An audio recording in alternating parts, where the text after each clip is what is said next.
नमस्कार दोस्तों, फिर से एक बार मैं नरेश महानंद आपका लाइव शो में स्वागत करता हूं। दोस्तों, आज इस विषय पर चर्चा करने वाले हैं जो बहुत लोग कर रहे हैं ये गलती। और वो गलती क्या है कि कब्रिस्तान में अपने परिजन के पास जाते हैं, जहाँ पे परिजन को कब्रिस्तान में गड़ाया जा रहता है, वहाँ पर जाते हैं और वो फूल और कैंडल जलाते हैं। क्या ये बाइबल के अकॉर्डिंग है, बाइबल के अनुसार है? क्या मुर्दों की पूजा हमें करनी है कि मुर्दों के आगे कैंडल जलाना है, सड़े हुए लाश के आगे, या फूल माला चढ़ाना है? याद करने में कोई बुराई नहीं, बट क्या ऐसे कार्यक्रम या ऐसे क्रिया करना जरूरी है? इस विषय को आज हम देखेंगे। आज बहुत सारे मसीह भाई बहन यही गलती कर रहे हैं कि वो कब्रिस्तान जाते हैं, फूल माला चढ़ाते हैं, वो लाश के सामने, वो मट्टी सड़ी हुई बदबूदार लाश के सामने वहाँ कैंडल जलाते हैं, माला चढ़ाते हैं और इस प्रकार से हरकतें कर रहे हैं। तो ये एक मूर्ति पूजा के बराबर है। हाँ, सच में आज हम क्या कर रहे हैं? आज जब हमारे परिजन मर जाते हैं तो हम क्या करते हैं?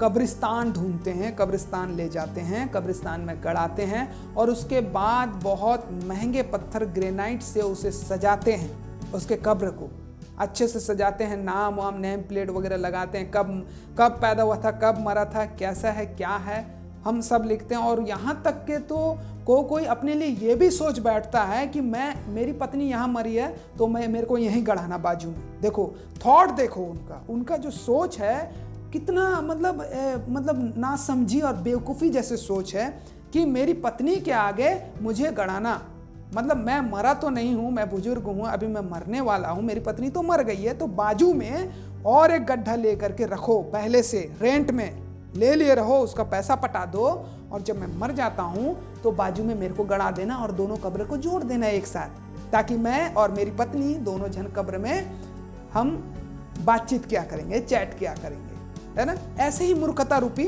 हरकतें यहाँ पे हो रही है और कैंडल जला रहे हैं, दिया जला रहे हैं, अगरबत्ती जला रहे हैं और माला चढ़ा रहे हैं, फूल और गुलदस्ता दे रहे हैं। तो ये क्या है? बेवकूफ़ी नहीं है तो क्या है? क्या बाइबल के अनुसार है? एक बात तो और है कि आज बहुत सारे मसीह भाई बहन उसी चर्च में घुसते हैं, उसी चर्च में जुड़ते हैं जिनके पास कब्रिस्तान अवेलेबल है। यानी कि तुम्हारे जीते जी का तुमको चिंता नहीं है। तुमको चिंता नहीं है कि तुम जीते जी किस प्रकार से इस पाप की जिंदगी से निकल सको, परमेश्वर की सेवा कर सको, उसके रास्ते में चल सको, एक आज्ञाकारी बालक, बेटा और बेटी बन सको। नहीं, कोई चिंता नहीं। मरने का चिंता है, मरने के बाद मैं अपने बॉडी को कहाँ गाड़ूंगा, उस चर्च का मैं रजिस्ट्रेशन ले लेता हूं और रजिस्ट्री करके वो कब्र को भी रखता हूं। और इस प्रकार से सब लोग अपने मरने वाले गड्ढे का पैसा पटाते रहते हैं और जब मर जाते हैं तब वहां उनको मिट्टी दिया जाता है। कितनी तुच्छ सोच है, मरने के बाद का सोच रहे हैं। अरे हमको अभी का सोचना है, कहीं प्रभु ना आ जाए या मेरे मृत्यु ना हो जाए, मैं क्या जवाब दूंगा? मैं क्या आज्ञाकारी हूं? क्या मैं उसके जैसे चल पा रहा हूं? क्या प्रभु के इच्छा अनुसार पर मैं चल पा रहा हूं? इस सारी बातों का ध्यान देना है ना। यहां पर हम लोग क्या कर रहे हैं? एक दूसरे को यही परंपरा सिखा रहे हैं, यही परंपरा सिखा रहे हैं कि बेटा मरने के बाद देखो ऐसे करते हैं। बाइबल में बिल्कुल भी वैसा नहीं लिखा, तो भी से वो कर रहे हैं, है ना। या मरने के बाद उस लाश को, उस मुर्दा को इतना महत्वपूर्ण क्यों समझ रहे हैं? ठीक है, वो आपके साथ आपके सगे संबंधी, आपके रिश्तेदार थे, ठीक है, आपका घनिष्ठ संबंध है उनके साथ, ठीक है, पत्नी थी, पति था, बच्चे थे, माता पिता थे, या जो भी सगा संबंधी था। लेकिन मृत्यु के बाद, अरे मृत्यु की सच्चाई तो हमें मालूम है, परमेश्वर ने बताया, प्रभु यीशु मसीह ने बताया।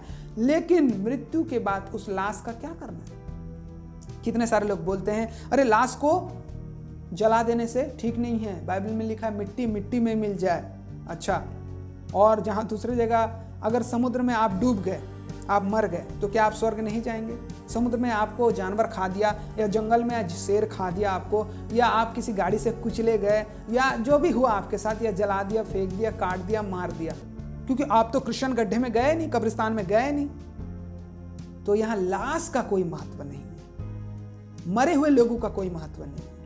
जीते जी जो कर्म कांड आप किए हैं वो उसी कर्म कांड का वहां पे न्याय होगा। वहीं पूछा जाएगा कि बेटा आपने ऐसे किया, वैसे किया, ये किया, वो किया। क्योंकि शरीर को तो नाश होने के लिए ही बनाया गया है। शरीर तो नश्वर है, मिट्टी है, मिट्टी में मिल जाएगा, बट इसके अंदर जो आत्मा है वो परमेश्वर का है, उसका न्याय हमें देना है। लेकिन वो शरीर के साथ साथ, जब शरीर और आत्मा जुड़े रहते हैं, दोनों एक साथ जुड़े रहते हैं, तब ये काम शुरू होता है। शरीर जो काम करेगा आत्मा के ऊपर ब्लेम होगा। तो शरीर के कामों को आत्मा से जीत लो और आत्मिक बातें और आत्मिक बात मनवाओ शरीर से, तो शरीर का कोई महत्व नहीं है मरने के बाद। लेकिन जीते जी है, ताकि जो भी काम करता है वो आत्मा के ऊपर ब्लेम होता है। तो आत्मा के अनुसार जब हम चलेंगे तो शरीर भी आत्मा का काम करेगा। प्रभु यीशु मसीह से एक चेला बोला कि हे प्रभु, मुझे आज्ञा दे कि मैं अपने पिता को गाड़ के आऊं। अब यहां प्रभु यीशु मसीह ने क्या बोला? अरे मुर्दे को अपने मुर्दे गाड़ने दे, तू क्यों जाता है उधर मुर्दे लोगों के पास, तू मेरे पीछे हो ले। इसका मतलब क्या है? मुर्दे और लाश का कोई इंपॉर्टेंस नहीं है बाइबल में। याद रखें, बाइबल में ओनली फॉर इंपॉर्टेंस है तो वो है स्पिरिचुअलिटी, आपका स्पिरिट का, आत्मा का। तो आत्मा की चिंता करें, अपने शरीर का नहीं। शरीर का चिंता मत करें कि मरने के बाद मैं कहाँ डालूंगा, क्या होगा, क्या नहीं होगा, पत्नी के पास डालें या बच्चे के पास डालें या भाई के पास डालें, किसके पास डालें, कोई बात नहीं। चारों दिशा में आप अपना हाथ पैर कटवा करके फेंक दो, कोई दिक्कत नहीं। लेकिन आपका शरीर कोई काम का नहीं, आपके कर्म कांड ही आपके आत्मा का न्याय करेगा। तो मुर्दा का कोई इंपॉर्टेंट है ही नहीं। कुछ लोगों का सवाल है कि पूछते हैं कि पास्टर साहब, अगर मैं अपने रिश्तेदार का, जो हम क्रिश्चियन हैं, मैं अपने रिश्तेदार का मुस्लिम कब्रिस्तान में अपने डेड बॉडी को गड़ा दूं तो क्या होगा? कुछ लोग पूछते हैं हिंदू कब्रिस्तान में हम डेड बॉडी को गड़ा देते हैं, ईसाई का, या जला देते हैं या फेंक देते हैं या कहीं कुछ हो जाता है, तो क्या होगा अगर आप ईसाई कब्रिस्तान में नहीं गाड़ते हैं? तो कुछ नहीं होगा, वो निर्जीव वस्तु है, वो खत्म हो जाएगी, नाश हो जाएगी। तो ईसाई कब्रिस्तान में किसी को गड़ाने से वो स्वर्ग नहीं जाता है, या मुस्लिम कब्रिस्तान में गड़ाने से या फिर हिंदू कब्रिस्तान में गड़ाने से, कहीं भी गड़ाने से वो स्वर्ग नहीं जाता। स्वर्ग सिर्फ वो अपने कर्म कांड जो किया है उसके अनुसार वो स्वर्ग जाता है। तो हम किसी को भी स्वर्गीय, चाहे वो कितना भी पापी क्यों ना हो, हम क्या बोलते हैं? स्वर्गीय, ओ स्वर्गीय फलाना, स्वर्गीय ठिकाना, वो जितना बड़ा भी पापी क्यों ना हो, सबको हम स्वर्गीय लगा देते हैं। तो इसका मतलब ये है कि स्वर्ग जाना इतना आसान नहीं है, और डेड बॉडी को पूजा करना हमें छोड़ना है। आप इतना शोकित मत होइए, जो गया सो गया, नई जिंदगी नए लोगों के साथ बिताओ जब तक जिंदा है।